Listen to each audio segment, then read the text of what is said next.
Welcome to Answering the Call, the official podcast of the 12th Man Foundation.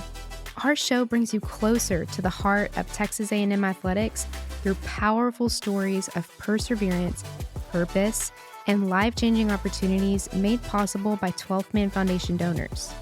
From student athletes and coaches to former students and dedicated staff, you'll hear firsthand how donor support shapes the lives of Aggie student athletes in competition and beyond. Whether you're a lifelong Aggie or simply curious about what makes Texas A&M so special, you're in the right place. Let's dive into today's episode. Howdy, and welcome back to another episode of Answering the Call, the official podcast of the 12th Man Foundation. I'm Ivy Robinson, and today I am joined by Aggie baseball student athlete Nico Partida. Thank you for being here, Nico. Thank you for having me. I'm looking forward to this. Nico, can you share with our listeners, why don't you just first introduce yourself? Tell us where you're from and what position you play.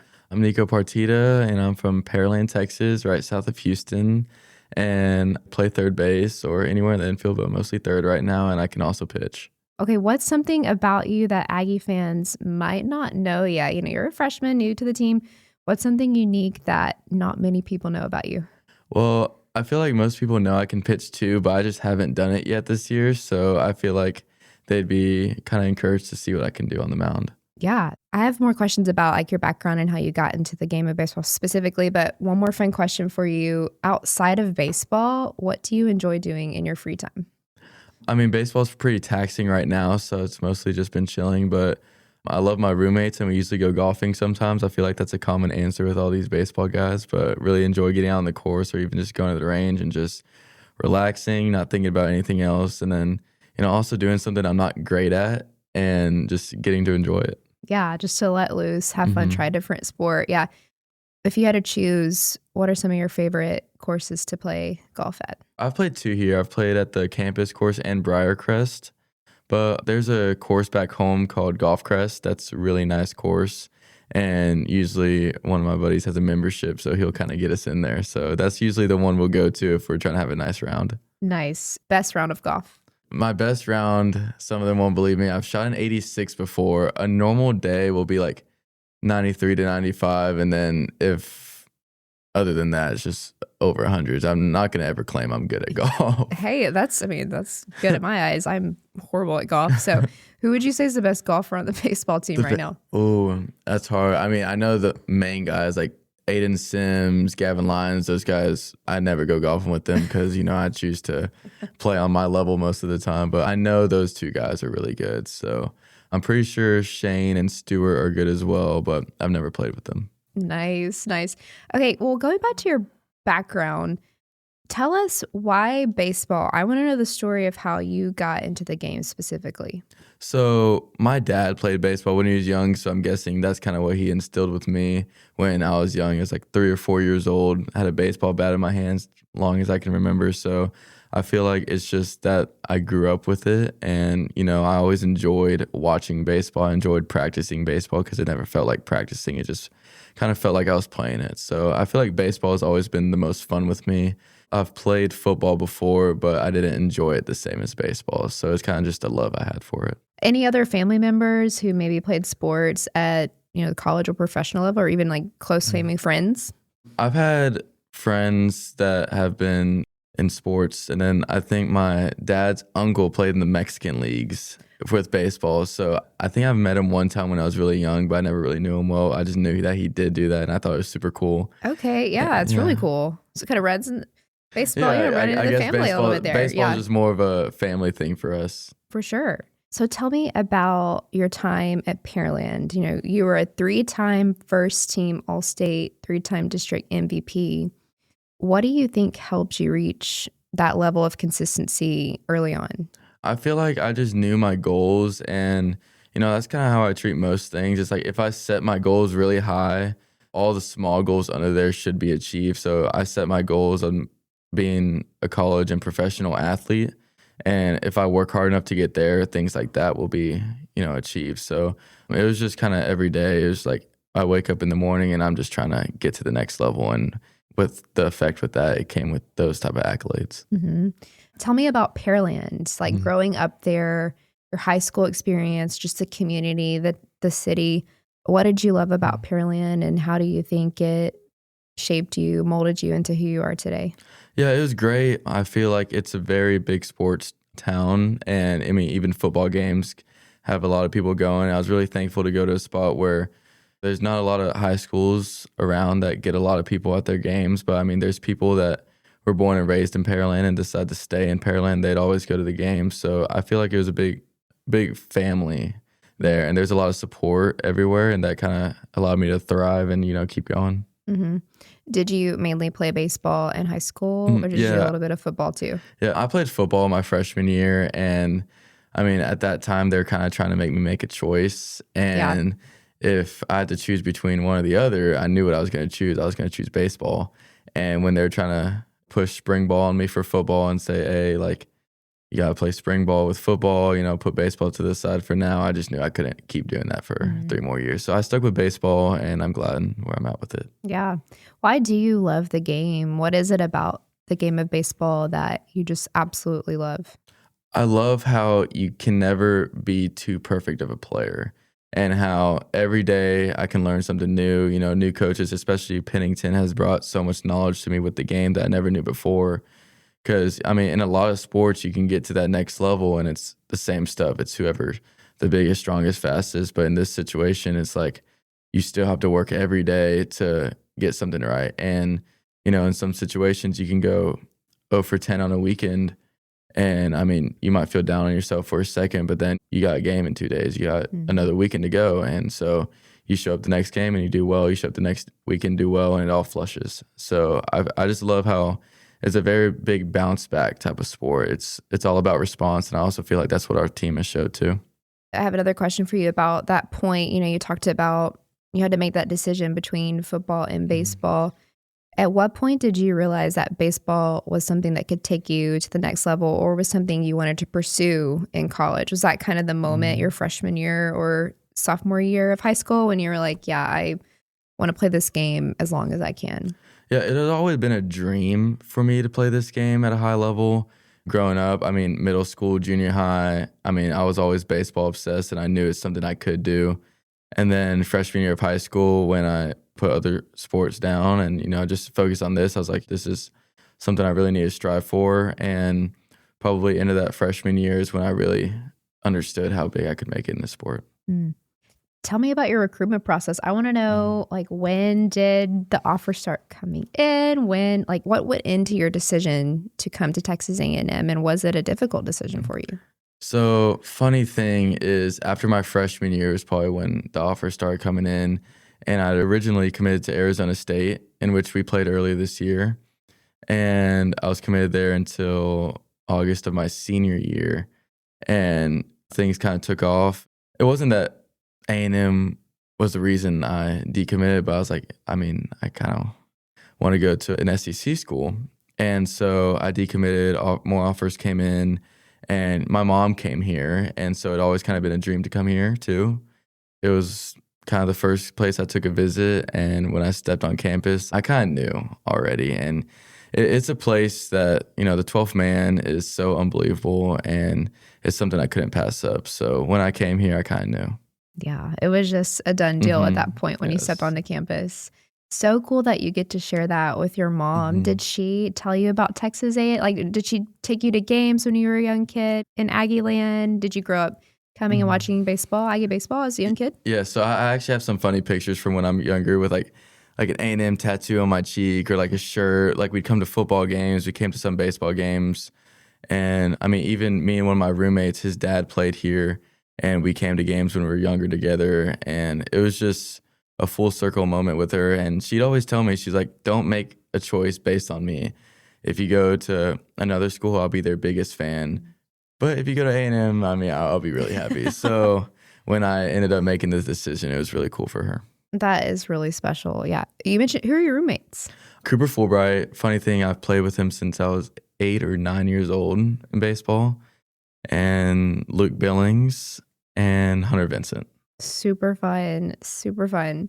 Yeah, that's to be able to have that, background, that friendship, and continue that into college is really special. Okay, well, let's talk about your time. Season has begun. You're freshman season, debut season, and you've made such an impact already on the Aggie baseball program.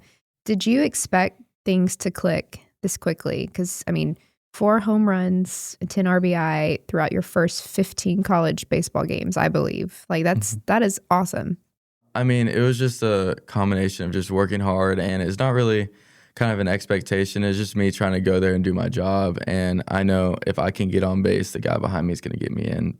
So it's not really too much of trying, it's just more of trusting.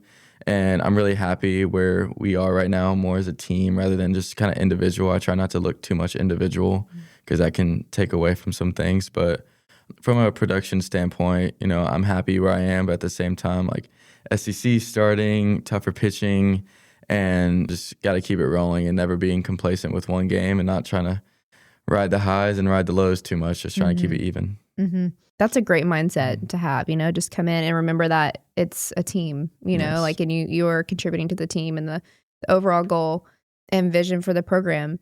I want to know what has been the biggest adjustment for you've had to make from high school ball to now college level ball. Kind of piggybacking off of that is just adjusting to failure. And college sports is such a big jump. And, you know, I've gone through streaks where not used to this much failure, but at the same time, it's just me understanding that there's another day, kind of what I said earlier. It's just, you know, it's about how I respond. And after one weekend of doing good, one weekend doing bad, is not really looking back on that. It's always thinking I'm 0 for 0, new at bat, new game. So probably the biggest adjustment is just, you know, the mental side of it. And I feel like that's what separates the great players and, you know, the ones that don't make it. Mm-hmm. What was your first day or first week of practice like being a part of the Aggie baseball program? Do you remember that? Those feelings of like, wow, I am officially a part of the maroon and white. Like I am in the Aggie baseball program. Do you have any fun memories from that time? It was pretty surreal, but my adrenaline was through the roof. Like I was showing up the first day of practice and I felt faster than I've ever been. I felt like so much adrenaline. And I was talking with Gavin and he's like, hey, like, adrenaline's probably pumping right now, but it's going to get tiring. So the first one might feel super fun, super fast, and then after that, it's going to get tiring. So just pace yourself and just make sure you're taking care of yourself. So, I mean, adding on to that, we have great leaders. So, I mean, the first weeks after that, they've always been helping us, getting on us when we need to, but it was great. It was great to have. Yeah. I mean, you mentioned Gavin, and it made me think of this question, but who are some of the returners, you know, veterans that you look up to a lot and have really, you know, poured into you and kind of taken you under their wing? Like who means a lot to you? Yeah, Gavin and Chris have been really big for me. Sorrell's been a great leader. He's more of a lead by example guy. He doesn't talk too much, but he just goes about things the right way, always in the weight room doing the right things. But Gavin has been really big for me, you know, helping me at third base too, as he's played a full year there, just keeping me, you know, intact. I've always gone with him, asking him questions. I mean, even before our first game, I was asking him how he felt before his first game, you know, just noticing that we're all here, we're all teammates, and it's great to have those guys. And then Chris is a great leader as well. He's always super calm. I mean, if our emotions get too high, he's always the one just mellow, the one, you know, talking us through it, the one's like, hey, let's go, let's get back into it. So Gavin and Chris have been the main two guys I've talked to, and they've been really big for me. Mm-hmm. You know, you mentioned that adrenaline earlier and just the rush that you had for that first day or first week of practice, but I imagine you get that too during series in Bluebell Park. Tell me about how it feels to play in front of the 12th man and to have them supporting on behind you every step of the way.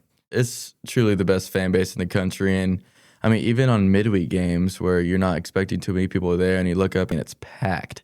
I mean, it's packed an hour before the game. Like I come back from the locker room and there's not a seat not filled. So it's great to have. It's great that we can go out there, play in front of them every week. And, you know, I'm just truly blessed that they make you feel noticed. They make you truly happy. Like you do something good and you have people truly supporting you with everything they got. So just the support they've given us throughout this year has just been unbelievable. They trust us. They believe in us. And I mean, I truly don't rather be anywhere else. Yeah. What's your favorite tradition at Bluebell Park? Favorite tradition? I mean, I feel like the generic answer is ball 5. It's really great, but I really love how loud they get when the train goes by. Like, it's just something so simple that they made so much out of it. It's so fun to watch when I'm on the field and a train goes by and the whole crowd just erupts. It is. It's such a fun like, there's so many great traditions within just Aggie baseball. I love the train thing. You know, I love the bubbles. Like, those are super fun. And yeah, you cannot, like, ball 5 is just a classic. Yeah, for sure. Yeah. You know, you play both sides of the game, kind of going back to who you are as a player specifically, and playing both sides, you know, that's not an easy task. How do you balance the two, and how do you commit enough time to stay focused on both sides? The biggest focus right now is just staying healthy. And, you know, if there's weeks where I'm not fully healthy, then is maybe just keep it light that week. But I've been trying to stay good in the weight room, staying strong, and, you know, throwing my bullpens when I need to throw them, and always staying ready. And I just know whenever JK calls my name that, you know, I won't regret any time of just not have put in that work to be ready for the moment. So it's just getting both sides done every day and just being out there ready to go. Mm-hmm. Can you speak a little more to just the culture of this team in its entirety, and then the leadership right now of Aggie baseball?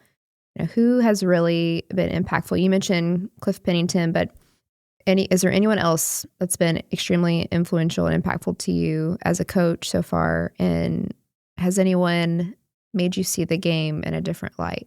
I feel like all the coaches, honestly. I mean, there's not one of them that I haven't gained information from.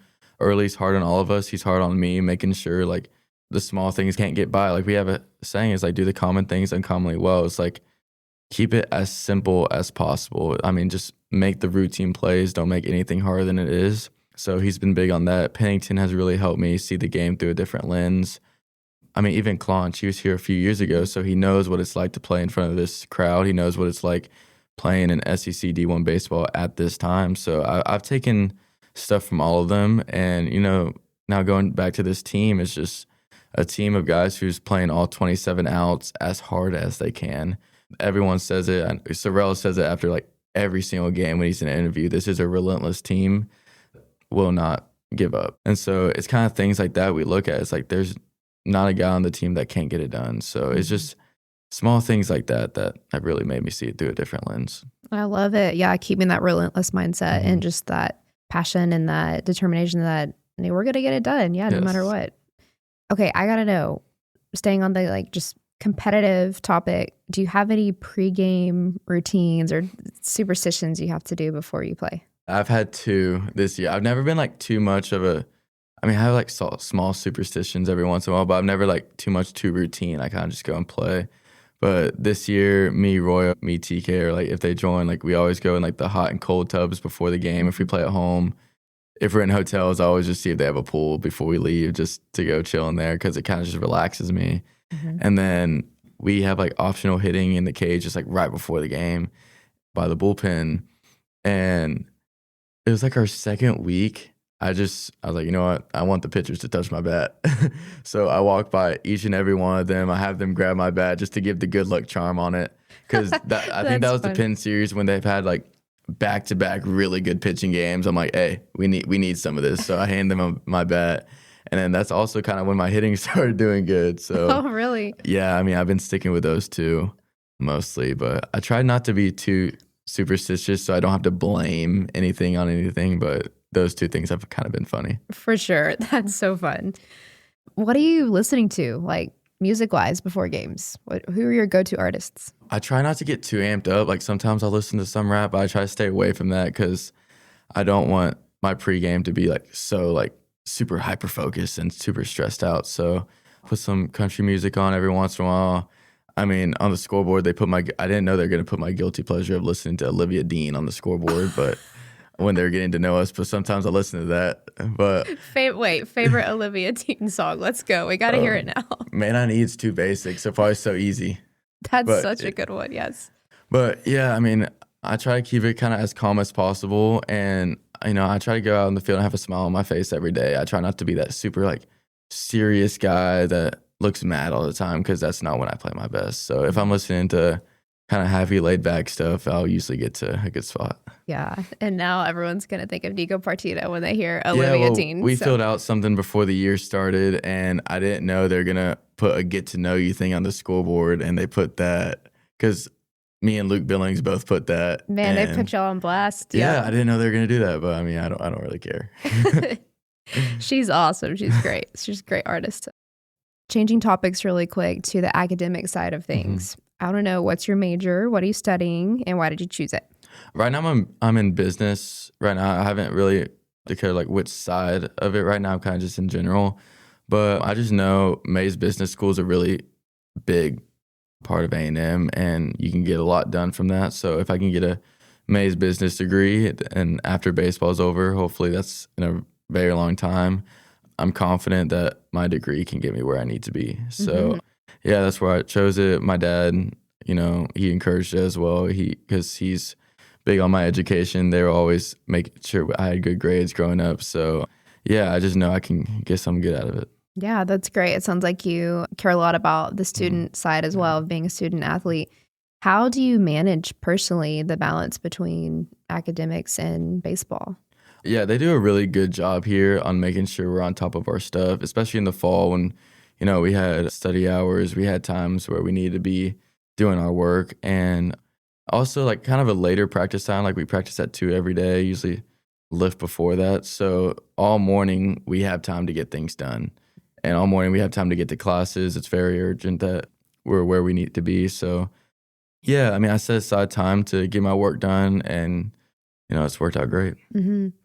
Being a part of Texas A&M athletics, you have access, all the student athletes here have access to elite resources. We're sitting in the Adam C. Sent Academic and Wellness Center at Graham Athletic Complex. What resources have really just made an impact on you specifically in your overall student athlete experience so far? Yeah, probably most of the stuff here, honestly, like access to mentors if we need it for like that hour of just getting stuff done. In the fall with econ, we got set up with tutors because econ was one of the harder classes in the fall. So got set up with that, and my tutor helped me out a lot. Got me right before tests, helped me out with assignments I was struggling on. And then, no one beats Mindy upstairs, our academic advisor. So she's always helping us with schedules, helping us, just giving us the right classes to be in. She's like, all right, this one's going to help with this part of your major. This one's helping with your minor, and this spot. So, we have the best. Yeah, just having that assistance. And it helps y'all stay on track, stay focused, and be able to execute, in the classroom and in competition at a high level. So that's great. Speaking of the student athlete experience, with NIL becoming such a big part of college athletics today, I'm curious, how have you approached those opportunities, and how has it impacted you in this NIL era? Yeah, it's great. I feel like it helps a lot of us in a lot of situations where it just puts us in the right position just to be supported. And it helps with getting stuff you need. It's hard to say it's just college baseball anymore. It's a business. A lot of schools are looking at this, but most of us just go out there, not try to do it for the money, just play. But at the same time, NIL has helped a lot, with family-wise, helping a lot with just getting us in the right spot and, just allowing us to get the things we need, and kind of like what I said. But yeah, it's great. It gives us opportunities to also like express ourselves, put us out there, and there's these NIL opportunities, a lot of like kind of social media videos where we get to express our personality. I'm sure y'all have seen all of TK's videos of like Dollar Shave Club or like Academy, where he gets to express himself. So I feel like it's a lot of that where we just get to show people who we are and make our team look more presentable. Absolutely. Yeah, for sure.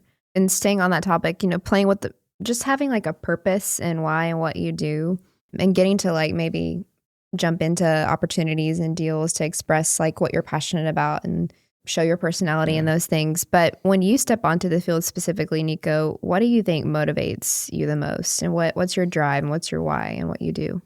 I feel like most of my why has come from the support and everything my parents have driven into me.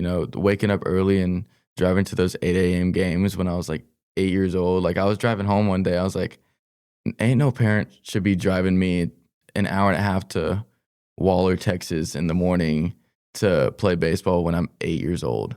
I look back and I appreciate all those moments they've given me, and it just allows me to just kind of go out there and show that what they did was worth it.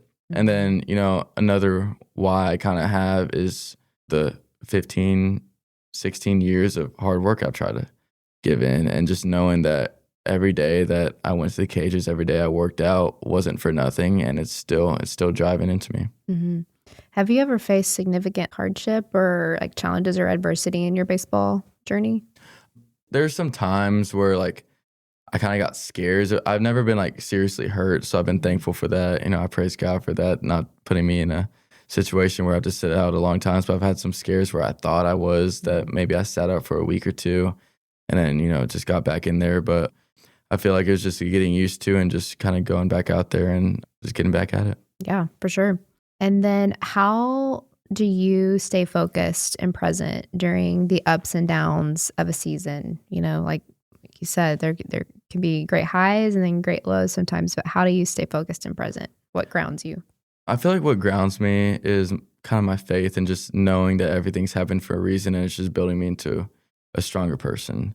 And then I feel like another thing that kind of grounds me is just always keeping a positive attitude, in which, after a bad game or two, I show up to the field new day with a smile on my face, because keeping a bad attitude brings other people down, and that's not the person I'm trying to be, and that's not the person I'm trying to become. So just keeping a positive attitude, keeping a smile on my face, showing up every day, joking around with everyone, just having a good time, because I know performances will come and go, but just showing up every day the exact same shows a lot. Mm-hmm. How do you think your teammates would describe you? I mean, kind of like what I said, I just have fun. I enjoy being out there. I try to be not try to be as funny of a person, but as happy as a person I can be. And I just think that I hope they can notice that I'm just trying to be a good teammate, trying to be a good guy. Yeah. It reminds me a lot of TK and his approach to the game.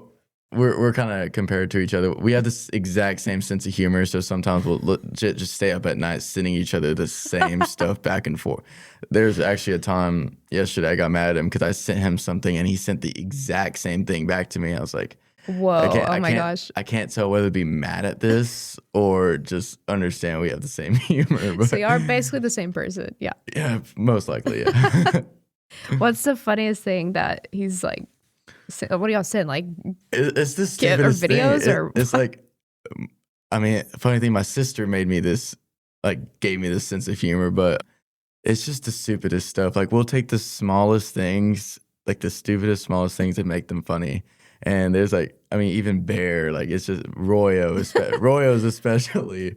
But I mean, it's the smallest things that shouldn't be funny, but we make them funny. What was the video that y'all did with the tiny mics during the media day? Were you a part of that? That was really funny. I was like, how is it it's just y'all talking or whispering on tiny mics? But this is hilarious. Was it the one with headphones on? It may have been. Okay, I don't know. Okay, there was one. We had headphones on. We couldn't hear. They were playing something really loud in there. We couldn't hear what the person was saying. And you had to guess. We had to guess. And I think I went over 8. Oh my gosh. Well, Nico, kind of looking towards the future, what are your goals for the rest of your freshman season?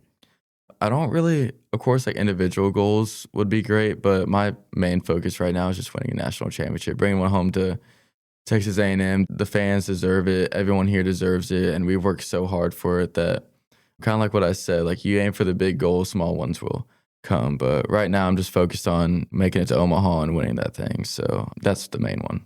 Absolutely. And then long term, what are your aspirations in baseball and then even beyond? Have you thought about that? Yeah, of course I want to be a big leaguer. All of us want to be big leaguers. That's the goal. But I want to have a good career there and not just a drafted, and that's it. I want to have a good career there and make a name for myself and eventually make it to the big stage in the Hall of Fame. I feel like that's a lot of our goals, and that's something that, coming here will help me achieve. And that's also part of the reason I came here, because I knew that this is the place to be if I want to get there. Do you have a dream MLB team? I mean, playing for the Astros would always be cool because that's home, but I wouldn't say I really have too much of a dream team. I've always liked teams. I mean, I've liked the Red Sox. I've liked some other teams, but I don't really have too much of a dream team. I feel like anyone would be great. Yeah.